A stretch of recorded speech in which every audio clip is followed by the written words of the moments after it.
talking today with Mr. William Donner of Sparta, Michigan. The interviewer is James Smither of Grand Valley State University. Mr. Donner, why don't you start by telling us a little bit about your background? Where were you born? Where did you grow up? That kind of thing. I was born in Little County on a farm, and I had two brothers younger than I am, and I graduated from Traverse City High School, and I worked for the Michigan Milk Producers Association, 45 years in all, and I started out there, and I was testing milk from the dairies in Traverse there. I collected the samples from the dairy farms as they brought the milk in, and then I got drafted. And how old were you when you got drafted? 23, and I didn't like to have to go to the service. What did you know about, had the Korean War started by the time you were drafted? What was that? Had the Korean War started yet when you were drafted? Yeah, it was going on, and it was getting pretty nasty. And when about 300 of us from Michigan was drafted at the same time, and took the train and went to Camp Cook, California, and that's where the training was. And was the 40th Division. I got a book here on it. And that was in September of 1951. And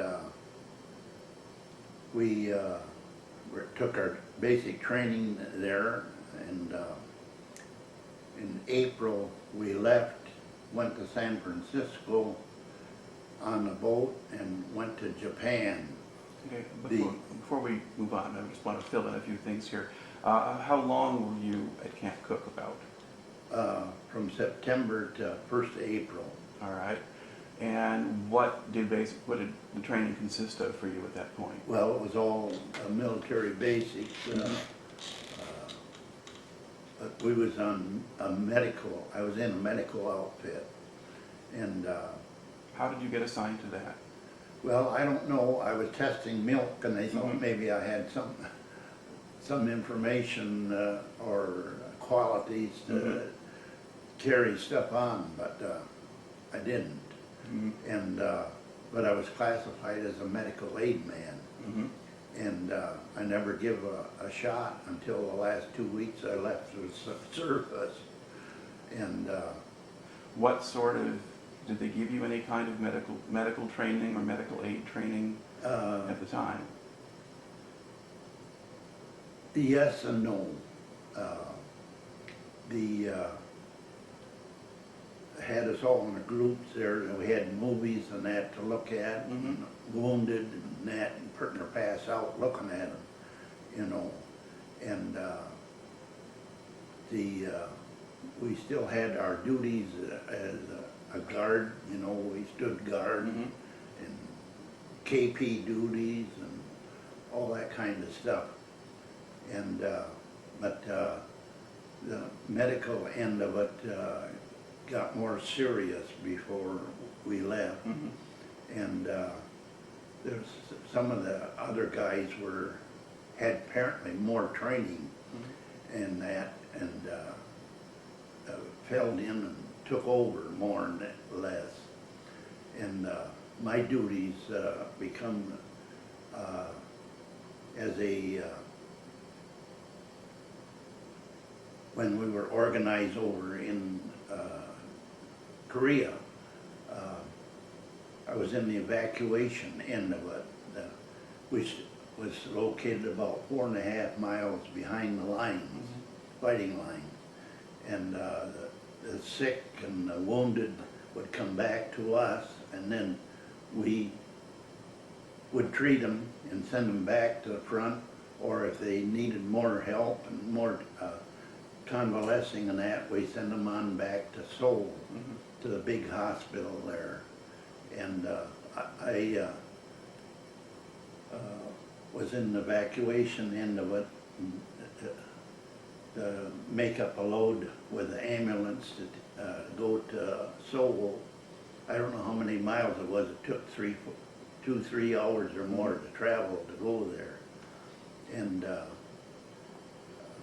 I had some reports to take for the different guys. They had to go for x-rays and other special treatment and that.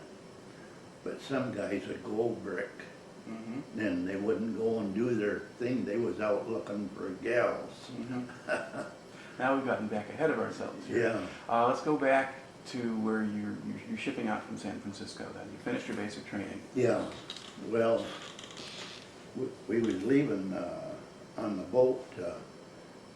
Was probably 4 o'clock or so, and went under the San Francisco Bridge, and I kind of fell apart. It was so different being a farm boy and that, and the waves are getting bigger and that. And, I think there was 2,200 on the boat that we were on, and I fell down in the dumps. I just didn't like it at all.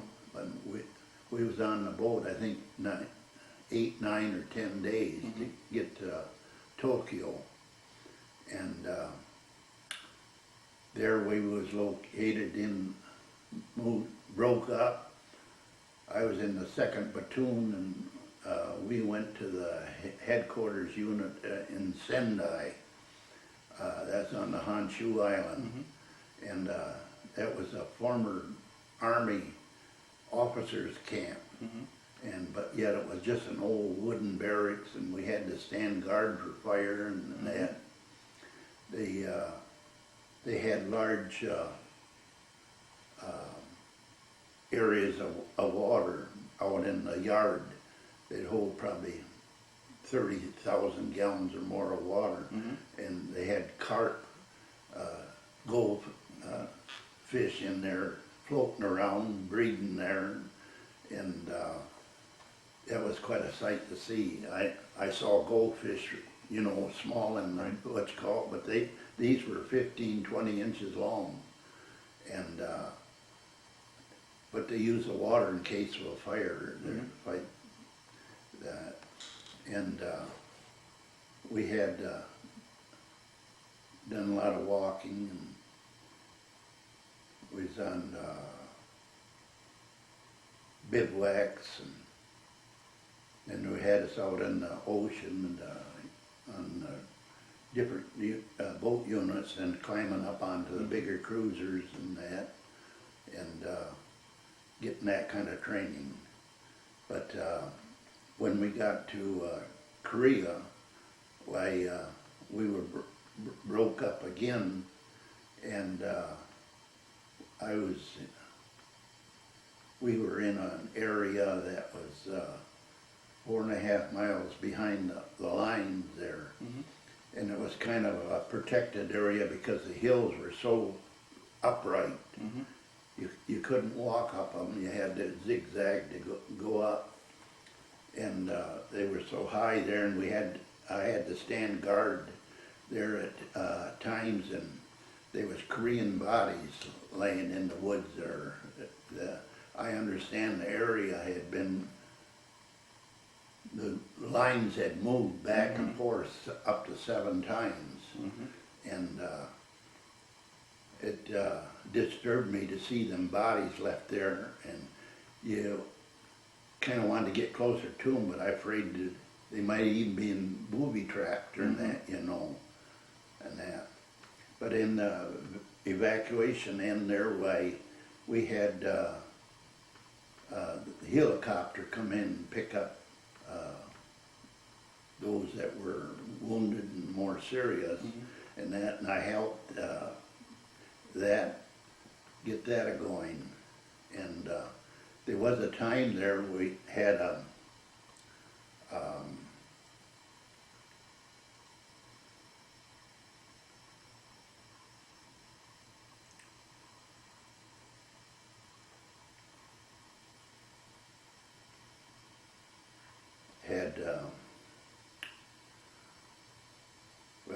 was getting some kind of a fever from a mice or rats that where people got bit and that. The death rate on that was about 6%. And so we had some guys come in and we rushed them down to the hospital quick as we could. But then they were sending in rats in cans that were alive and mice and that, and send them to the lab too to be tested to see if they had this fever and that. Otherwise, we didn't have many casualties from the war. The trouble in the winter, see, we landed there in right after the first of the year, and it was so cold that guys had gloves on and that, and the hills were so steep they'd slip and fall and they'd lose their gloves, and a lot of them come in with frozen hands and that, and they were all pucked up and that. But we didn't have that many casualties until the general was trying to get a promotion. Then they had to do more fighting so he could get his promotion, and we... Was that a divisional commander or corps commander, or what level of general it was? He was the general of the division, the 40th Division, and it kind of upsetting to think it would do that. Had to do that in order for him to get another star.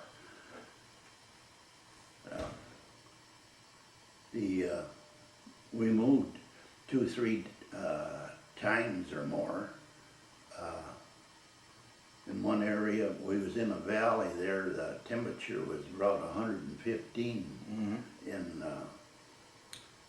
it was, had a little creek near the tents there, and it was all full of red, looked like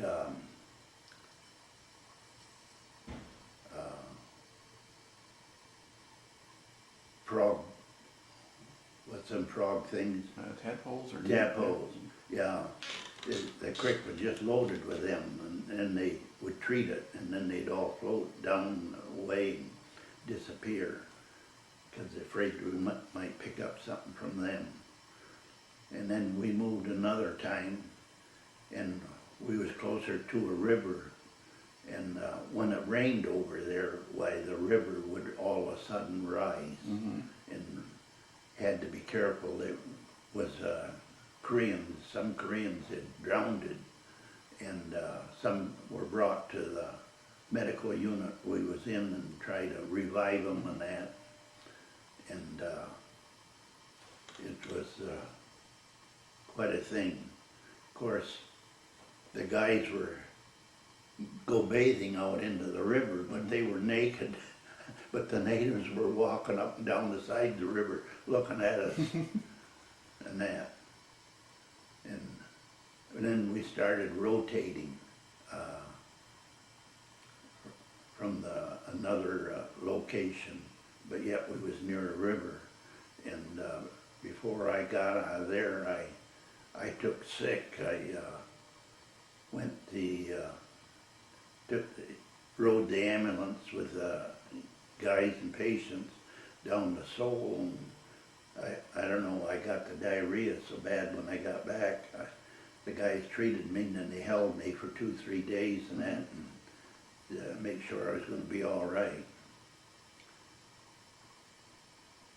But when we started rotating, why, more and more the guys was going, and I wasn't going yet.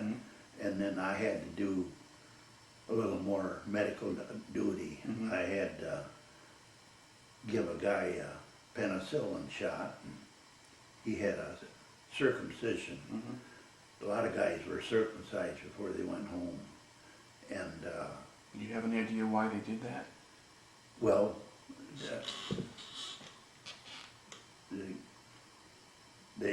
there was several of them had it done, and that, and they figured they wanted them to be disease-free, I imagine. And probably works better too. And the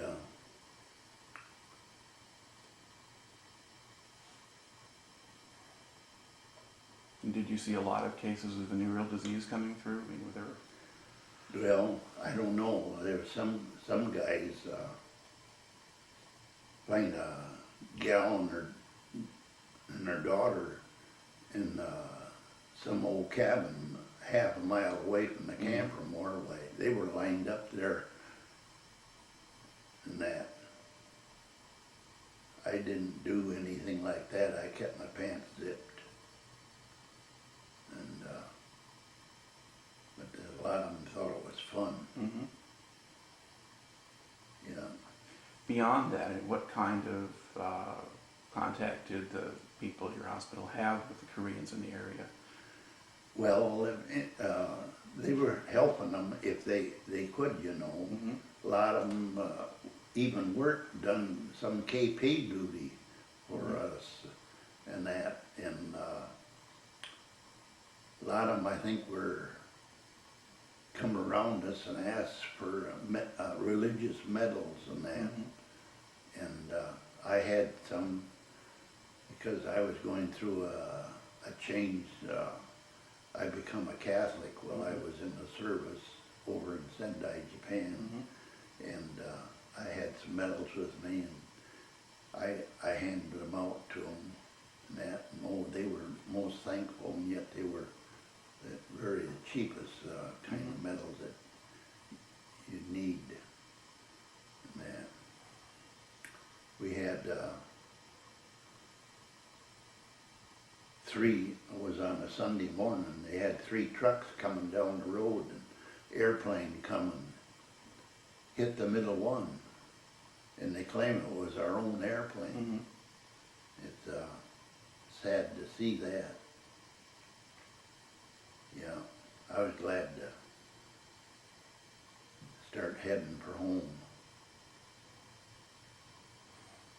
Now, did they rotate you back in Japan, or did you? We went to, yeah, we come back to Japan, and then we took the boat home. That took another 9-10 days. We went in up, I think it was Seattle, and then I took the train to Fort Carson, and got discharged from there. Yeah, there was a lot of us at the same time. There was a whole boatload discharged to come back at the same time.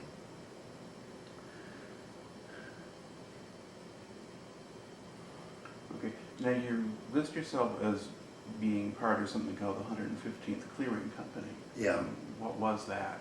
Well, that was a clearing, I suppose, separating the wounded and serious one, or the ones that can serve and send them back to the front, or send them back to the hospital. I guess there was some field hospitals there, but ours went directly to Seoul, the big hospital there. Were there, I mean, did you get at least some wounded coming from the front? I mean, once your general started to launch his attacks? Now and then. Okay. And how did they come to you? Were they coming in ambulances or helicopters, or? No, usually the company they were in, they brought them in the jeeps and that, more promptly, rapidly than waiting for a helicopter and that. And had any of them come from other facilities? Not that I know of. 'Cause We had one Chinese guy that was captured, but he was shot in the head, and they didn't expect him to live, but they was interrogating him, trying to get information from him. And as far as I know, he died short time after that. People who are familiar with things like the television series MASH, for instance, have the idea that there are these mobile surgical hospitals, and they send them to the evacuation hospitals, which is what you were at. But you didn't have that kind of connection. Wounded just came directly to you from the front, basically. Yeah, you know, the ooze that goes to the front. Yeah. Are there any kind of particular incidents or things kind of stand out of your mind now that you remember as being distinct? Not really. Not really. We slept in tents all the time we was over there. I guess there was one night we had, it was kind of rotating the guys to go to Seoul, you know, for an overnight stay at a hotel and that. That's the only time I had that. What impression did Seoul make on you? What did it look like? Well, it was bombed, and they were trying to recoup and that. And I think they treated us well, though. Just saying, we were welcomed. Yeah. We only had that one night in Seoul there in a little hotel, and apparently more guys from our outfit was staying the same place there, and they had a lion hide disappear on them, and we didn't know who it was or that. Happened prior to the time I arrived there, and I'm glad I got along so well with them. What was it like being in Japan? What kind of, did you see anything of the locals there? When the boat arrived at the bay in Tokyo there, like, you see all these little boats and these people with these big hats and that. You felt sorry for them, you know. It was such, to me, it was such a struggle for them to get around and that. And then after we got to camp, why, my gosh, the highway was loaded with oxen and these, I don't know, they call them honey wagons. They go in and collect from the toilets and that, and bring it all back and put it on the rice fields and that. And near the end, it seemed like they was more getting mechanicized and that. We had Japanese do KP duty for us. I think they paid them $12 a month. We donated it in a kitty, you know, and then they paid them off that way. What were they paying you per month then? I think it was $84 a month. Then I got promoted, and I don't know, I think the highest was $104 a month. You know, it's a lot different than it is today. Boy, they're really giving the guys a chance today with bonuses and everything. Yeah. Overall, what kind of effect do you think your time in the military had on you? Did it change you in any way, or change the way you looked at things at all? It didn't change me. With some of the things that are going on, I wish I was back in there, you know. Especially like when 9/11 happened, you know. The guys said they like to get back there and straighten the damn stuff out. Yeah. I got married after I got out of service. Been married 54 years and had 5 children. We got 9 grandchildren and 4 great-grandchildren. When you got back from the Army, did you go back to work for the milk producers? Or? Yes. Well, yeah. I worked for them a total of 45 years. And I got promoted, and the last 24 years I was traveling around the state with a truck with a meter on it and water. I was checking the tanks that they stored the milk in for calibration, if they weren't setting right, the farmer didn't get the proper weight. And we have to buy the milk and deliver it to the dairies within 0.5%. Well, if you handle 300 million pounds of milk a month, why 0.5% can amount to a few bucks. And we tried to operate in that range. And anytime we had trouble on a load of milk not checking out at the scales that way, I had to go through the whole load both days, and because they pick up every other day, they did, and find the problem. I had some interesting things happen on there. Farmers, some farmers had sawed off the bridge that held the measuring stick so it would go deeper into the milk. And I had 3, 4 of them, and the state found one guy, and they told him he had 30 days to get out of business and not sell milk in Michigan at all.